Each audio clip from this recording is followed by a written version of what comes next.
The topic of today's presentation is the future of CAD in manufacturing. And for those of you who may not know Business Advantage, we are a global business-to-business, B2B market research and data services company. We were formed over 30 years ago.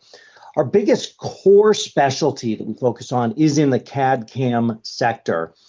And many of you will know that for the past 12 years, we've published and been publishing an industry report on CAD trends across the CAD industry in both manufacturing and in the AEC markets. Today's report is a new approach to doing this, which uses Foresight research methodologies to understand the future of CAD in manufacturing, specifically looking out over the coming 10 years.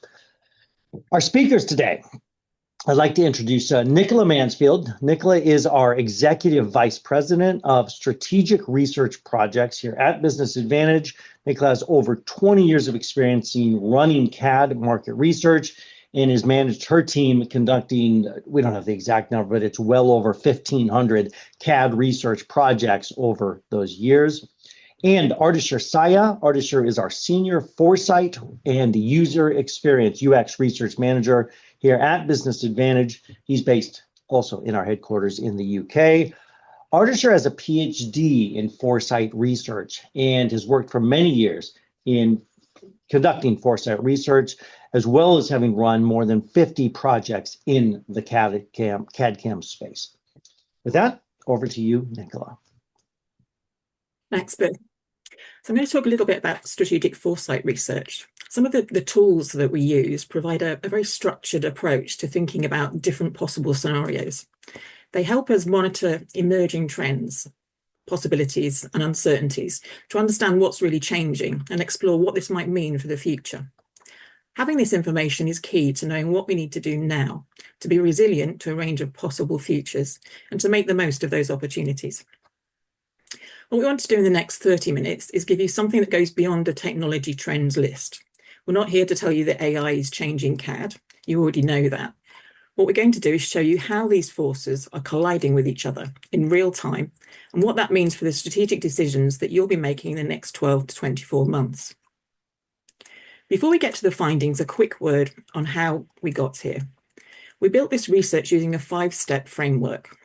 We started with our Sign AI-powered horizon scanning, and we did that across 70 trends and signals of disruption. All the identified phenomena were categorized using a PESTLE framework, so that covers political, economic, social, technological, legal, and environmental dimensions. And this was really to ensure a holistic view of the external environment. We put every single trend through rigorous human verification by CAD and manufacturing specialists. The findings you're about to see have been validated by real industry leaders who've challenged them and confirmed they reflect what's actually happening on the ground. When we designed a recent Foresight initiative for a technology client, this specific 5-step methodology was the deciding factor for working with Business Advantage. Our client required certainty that our scenarios were not just AI-generated assumptions, and our human expert validation process with both internal industry experts and external business leaders provided the governance they needed to sign off on the investment.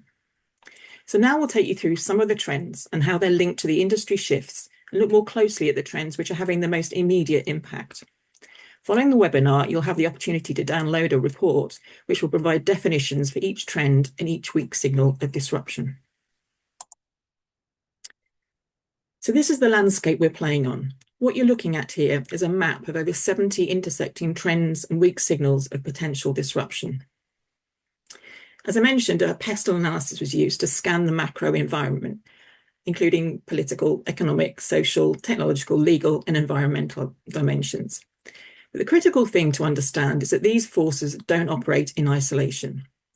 A breakthrough in agentic AI doesn't just speed up design.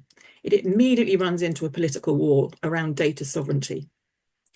A new environmental regulation doesn't just change materials, it triggers a completely new commercial model for how software gets priced and sold. Everything on this wheel is connected to everything else, and we call this a cascade effect. We recently used this exact PESTLE mapping to align a Tier 1 manufacturing leadership team By applying our strategic foresight model, our team helped them quantify which of these interconnected signals pose the highest immediate financial risk to their operations, moving them away from isolated data processing into true strategic interpretation. So over the next few slides, I'm going to walk you through some of the specific chain reactions that are reshaping the CAD industry right now, and what this means for the manufacturing industry specifically. Because tracking technological advancements alone is no longer sufficient. Survival requires an understanding of how some of the social shifts and political regulations are colliding to block or accelerate that technology. Both this slide and the following slide give you the full overview of the 70+ trends that we've mapped across the 6 dimensions. History shows us that the most profound industry shifts often start as faint or weak signals in unrelated sectors. Just as generative artificial intelligence was a weak signal over a decade ago, the concepts listed here offer a glimpse into the future moving out to 2036. Tracking these early indicators allows leaders to prepare for sudden shifts before they become mainstream realities. And our goal is to help convert potential surprises into strategic advantages. So we're not going to walk through each trend individually. When you look at the full landscape, what strikes you isn't any single trend, it's the density of change that's happening simultaneously. You've got political fragmentation intersecting with new economic models, intersecting with technological breakthroughs, all in the same 5-year window. And just a note on the timescales involved. We looked at 3 time horizons. Firstly, near term, which is now, so 2026. Horizon 2 is mid-term, 2027 to 2029. And then Horizon 3 is long-term, so 2030 to 2036. If we take the economic dimension in the centre of the wheel, as an example, we see that now in 2026, one trend is adaptive supply networks in the lower middle section, which is connecting CAD directly to real-time supply chains to dynamically build regional shock-resistant production lines. In the midterm, we see gig engineering economy, the structural shift towards dispersed freelance engineering talent facilitated by democratized cloud design tools. And in the longer term, we have data trust for know-how. And these are legal structures allowing human experts to pool and license their workflow data to AI developers for profit. Again, on this slide, if we take technological on the left as an example, some of the big trends now are not surprisingly agentic CAD or AI agents. Active AI platforms capable of comprehending natural language intent and autonomously executing multi-step 3D modeling workflows. In the midterm, AI accelerated simulation and pins. So using machine learning surrogate models to predict physics outcomes exponentially faster than traditional solvers. Similarly, in the midterm, there's neuromorphic edge AI, so hardware structurally mimicking the human brain to process AI workloads locally at the industrial edge. Long term, there's areas such as 4D printing and behavioral CAD at the center at the top of the screen. Programming materials and static structures to dynamically change shape or adapt when exposed to external stimuli over time. And again, long-term, quantum simulation tools using quantum computational power to execute previously impossible chemical and fluid dynamics modeling. And again, full definitions of each trend are provided in the downloadable report. So I'm going to shift now to focus on 7 of the forces that are creating the biggest immediate impact. Let me give you a sense of how we rate these trends. This is what we call a horizon scanning card. The silver tsunami scores a 10 out of 10 on importance. It's a demographic certainty. It's not speculation. But it scores only 3 on uncertainty, meaning we know it's coming and we know roughly when. And that combination of high importance and low uncertainty makes it the ideal place to start. We know the problem, but the question is whether the industry will act before the talent walks out of the door. Here's where our causal chain really begins. The silver tsunami is already happening. Right now, the most experienced generation of manufacturing engineers is retiring, and they're taking with them knowledge that has never been written down. We're not talking about design principles, but really rather intuition. The kind of knowledge that tells you a weld will fail before the simulation tells you so. The kind of judgment that comes from 30 years of watching metal behave in ways the software doesn't predict. When that generation leaves, it doesn't just create a skills gap, it creates a quality cliff. And the incoming workforce, as talented as they are, grew up using screens, not on the shop floor. They don't have that manufacturing context yet. So the mandate for software is clear. It can no longer just be a tool, it has to become a knowledge transfer engine. What this means for the industry is that the barrier to entry for complex design is no longer just knowing the software, it's retaining the wisdom of how things are actually built. The silver tsunami means vital manufacturing knowledge is leaving the enterprise. Therefore, engineering platforms can no longer just be digital drawing boards, they must proactively guide the next generation. Because the industry is losing senior talent, the software has to compensate. And this is where we see the first major technological response in the form of agentic CAD. Instead of a draft and manually building geometry, you describe what you want in plain language, and AI generates a fully parametric, editable 3D model. We're already seeing this in practice, and research indicates that these systems can reduce manual drafting labor by up to 40%. So for junior engineers, that's a safety net. For experienced designers, that's the ability to prototype 10 times faster. But this automation creates a direct threat to the business model of every major CAD vendor. If AI is doing the drafting, you simply don't need as many human software seats. Speed and intent are replacing manual drafting labor, fundamentally democratizing complex geometry creation. We have mapped this specific transition for our enterprise clients, and it completely altered their 3-year IT roadmaps, shifting investment away from the traditional CAD training towards preparing infrastructure for agentic AI. So here's the conflict. If AI handles the drafting, the traditional per-seat SaaS licensing model starts to fail. You can't charge 50 engineers for software when AI is doing the work of 45 of them. But the revenue threat is actually deeper than that. Most legacy CAD platforms are built on geometric kernels, the underlying maths engines that date back to the 1980s.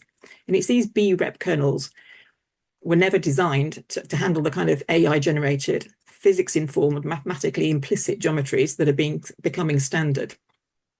So established vendors face a double bind. The geometry is getting too complex for their code, and the revenue model is getting disrupted by the automation that produces that geometry. One potential response is to pivot the entire commercial strategy downstream towards the operational lifespan of the product, not just the design of it. Here's another trend. This is physics-informed neural networks, or PINs, which could be one of the most significant near-term threats to high-margin simulation revenue. They offer good enough physics feedback at a fraction of the computational cost of traditional solvers. For safety-critical applications, there are validation challenges. But for the vast majority of design iterations where engineers just need directional feedback, they don't need certified precision. And PINs is already competitive in that space. This presents both an opportunity and a threat. If you own a premium simulation solver, you may need to cannibalize your own product before a better price competitor does. Here we're looking at implicit modeling and signed distance fields. And they really represent the architectural shift underneath the AI layer. Traditional boundary representation geometry has hard limits, and you can only model what you can explicitly define as a surface. SDFs use pure mathematics instead, which means you can generate lattice structures and metamaterials of infinite complexity. For aerospace and electric vehicle lightweighting, this is enormous. For legacy software vendors, it could be a kernel obsolescence problem. The practical implementation could be a costly internal rewrite, but the smarter play could be the acquisition of a specialist SDF startup. So how do vendors recover from this revenue compression? They shift where they extract value. And right now, the most valuable moment in a product's life is when it's being designed. Once you attach a live data feed to a 3D model, once that model starts ingesting sensor data from the real machine it represents, you've created something far more valuable than a design file. What you've created is an executable digital twin, a live simulation of the actual product running in real time. The commercial model shifts from selling the geometry once to managing the asset for its entire operational life. And that's recurring revenue. That's predictive maintenance as a service. That's the CAD vendor becoming an operational partner. But here's the problem. Deploying these globally connected digital twins runs straight into a geopolitical war. So for the industry, this means the highest commercial value is shifting from the design office to owning the operational lifespan of the physical asset. When we look at this trend of executable digital twins, we see it scores 9 on importance and 4 on uncertainty, meaning we're very confident it matters and the shape it takes is already becoming visible. OpenUSD has evolved into a standard across industries to enable the development of digital twins and AI in 3D worlds. If it becomes the ISO standard, and evidence does suggest it will, it removes the interoperability barrier that's been blocking widespread digital twin adoption. The business model implication could be stark. If you only sell the static geometry, you lose all life cycle value. The companies that own the executable digital twin will own the customer relationship for the life of the asset. So to recover lost margins, platforms are shifting to executable digital twins. By feeding live data into standalone models, they own the operational phase of the product. However, deploying these global connected digital twins could hit a massive geopolitical wall. We want a single globally connected digital twin infrastructure, but the geopolitical reality is pushing hard in the opposite direction. Governments, particularly in the EU, but also across the US, China, and increasingly the Middle East, are mandating that engineering data, AI model training, and even simulation workloads need to stay within national borders. For a multinational CAD vendor, that means your elegant single cloud architecture has to become 5 different regional structures. Add to that the EU's digital product passport mandate, which requires manufacturers' goods to carry a certified record of its materials, its carbon footprint, and end-of-life plan. And what you have is CAD software being asked to become the compliance engine for the entire manufacturing supply chain. And this completely changes the commercial opportunity, and it will fundamentally change what an engineer actually does. So the era of a single global cloud stack could be over.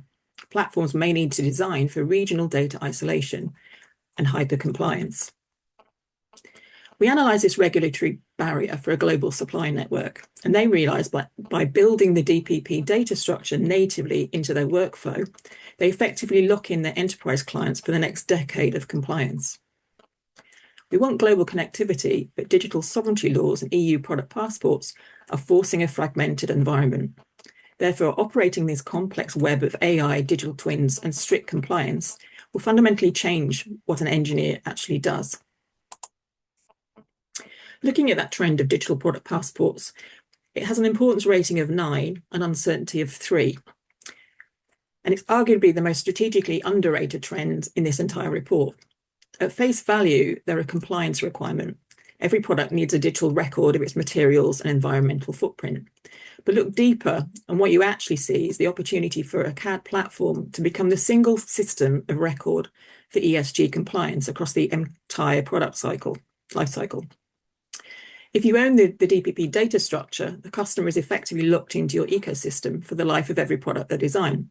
So that's not a compliance cost, that's a decade-long competitive moat.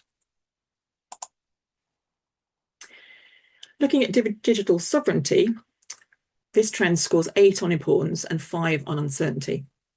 A moderate uncertainty score because while the direction is clear, the specific shape of regulation across different markets is still evolving. The EU Data Act and the AI Act are already setting the template. The practical implication for software vendors could be stark. You may need to abandon the single stack architecture to retain government and defence contracts, despite the significant operational cost increase. But companies that get ahead of this fragmentation now will have a structural advantage in regulated markets. All of these forces, the AI handling geometry, the regulatory requirements demanding system oversight, the digital twin needing ongoing management, they all point to the same conclusion about what the engineer of the future actually does. They're not a CAD operator anymore, they're a system architect. They're not drawing lines, they're defining constraints, they're setting ethical boundaries, and making sure that as AI generates and the machine executes, the outcome is safe, that it's compliant and aligned with the real world requirements of the product. This is a genuinely profound shift in professional identity. Looking at the system architect trend, it scores 8 on importance, but 6 on uncertainty. It's the highest uncertainty score of the key trends we've covered. And why is that? Because the timeline depends entirely on how quickly agentic AI matures. In the most aggressive scenario, this transition could largely be complete within 5 years. In a more conservative trajectory, it may take a decade. What is certain is the direction. The role of the geometry drafter is ending, and the question is only how fast. For talent strategy, that means the investment needs to go into systems thinking, boundary conditions, and cross-disciplinary integration, not traditional CAD skills certification. This brings us to what the future might look like. So I'm going to hand over to Ardashir to share 4 visions of alternative futures. Thank you, Nicola. So we have now traced the full picture. Demographic pressure is driving automation. Automation is disrupting revenue. Fragmentation is creating regulatory complexity. And all of this is changing the role of engineers. Now we bring together all the trends to reach to the conclusion, and I want to be direct with you. Even with all this research, even with all the expert input, nobody can tell you with certainty exactly how these forces will play out. The future is genuinely uncertain, and any approach that claims to have all the answers should be treated with caution. But there is what we can do. Instead of trying to predict one outcome, we map the 4 most realistic words that could emerge from those forces. And because the biggest strategic mistake is not choosing the wrong future, it is planning for only one future. Organizations only plan for one scenario are putting themselves at risk. The one that will lead the market are building strategies that work across multiple futures, even ones that look very different from each other. So let's look at what those 4 words could be.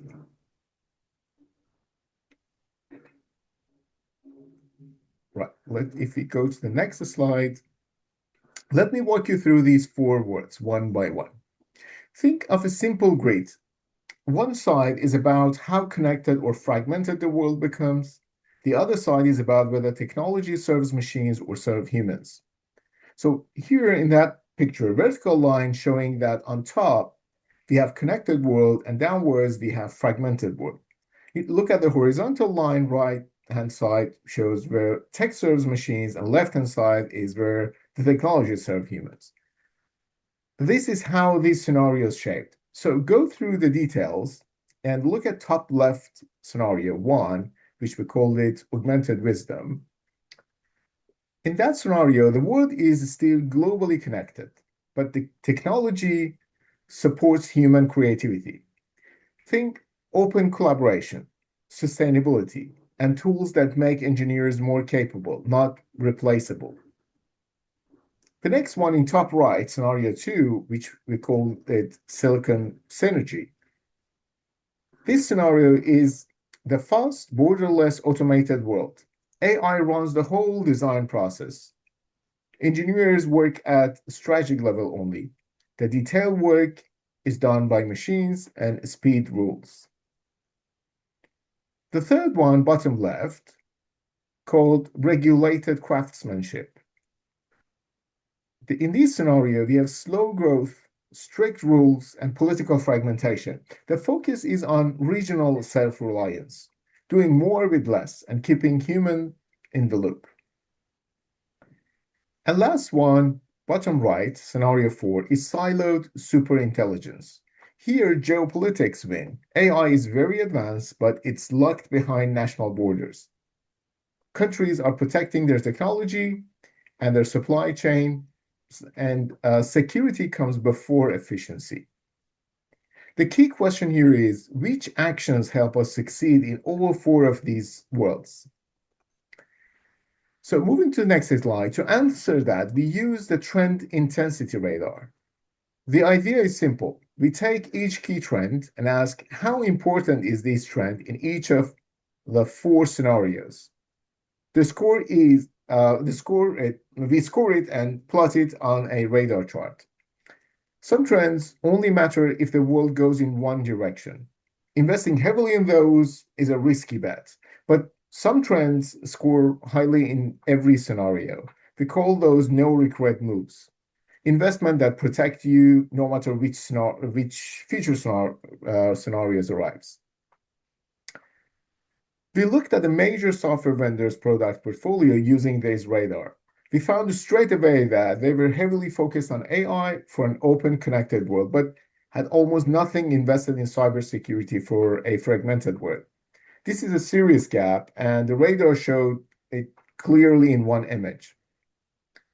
So, what do those no-regret moves actually look like? Let's see what the radar shows us. Look at these shapes on these radar charts. Here is a real example.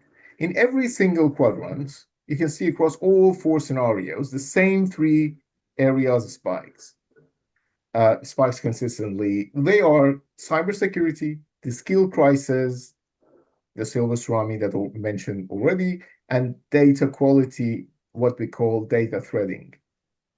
These are not bets on one future. They are priorities in every future. Now look at some other trends, things like 4D printing or immersive engineering tools. They score very high in a specific scenario, but drop sharply in others. That does not mean ignore them. It means treat them as targeted investment, not your core strategy. The trend that spike in all 4 radar charts are the ones you need to act on right now. Thinking about your customers now, when you remove all the complexity, you are left with the 3 actions that they need to take, no matter which feature arrives. First is capture expert knowledge before it's lost. The silver tsunami is certainly not a possibility. Certainty is not a possibility. A huge amount of specialist knowledge lives in the heads of experienced engineers who are close to retirement. Whether the world is highly automated or heavily regulated, losing that knowledge is damaging. You need to capture, transfer, and preserve it now. Second, secure your digital pipelines. As everything becomes connected, AI, digital twins, factory robots, all of these, cybersecurity becomes a business survival issue, not just an IT issue. A breach in a connected engineering environment can stop production. It can damage a physical product. This must be treated as a core business priority. And the third one is clean your data. Everything we discussed today, digital twins, product passport, predictive maintenance, all of it depends on good data quality. If your product data is messy or fragmented, it's not just insufficient, it's a commercial risk. These 3 actions are your protection against every feature on that map.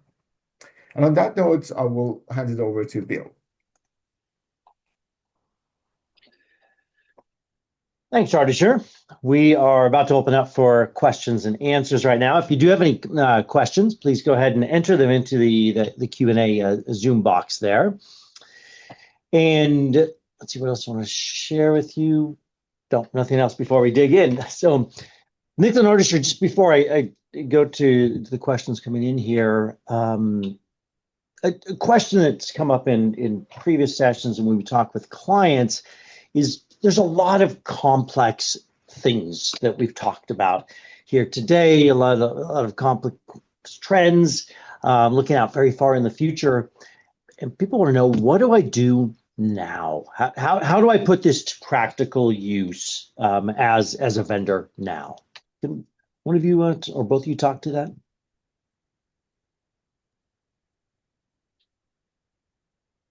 Nick, do you want to take this one, Ardeshir? Yes, please. Okay. Yeah, so as Ardeshir mentioned, looking at the radar maps and looking at the spikes, sit and look at those and compare that to your product strategy, your product roadmap, and identify where there are potentially challenges in the future.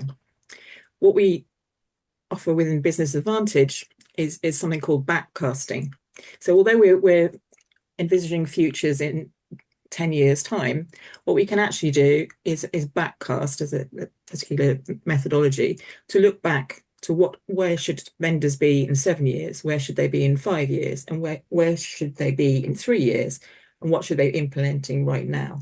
So we can use this very forward-thinking approach and then work backwards to say, what should we be doing now? So there is a process there. I'd assure, I don't know if you've got anything to add to that. Yeah, thank you. Thank you very much, Bill, for the good question. So I believe that one thing I could add is all those foresight practices that you're doing is about what to do right now. And all these four scenarios are showing that what the future might look like. And then we need to learn from our future. So we have a possibility to imagine our company or our enterprise in that future and that scenarios, and come back, say what we need to do right now based on all those future. It's a process of learning from your future. Super. Thank you. A question did come in, I think kind of a simple but generally useful one, which I appreciate. Thank you for bringing the question up. Were there any trends that surprised you two in doing this research and conducting this research, looking this far out in the future?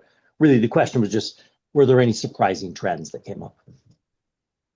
I don't think there were any specific surprises. I mean, some of them were completely new to us, but I think it was really the fact that there's so much change taking place in such a short window. So in the next 5 years, it's the combination of all these trends that was so surprising, to have so many different trends that are coming up as important.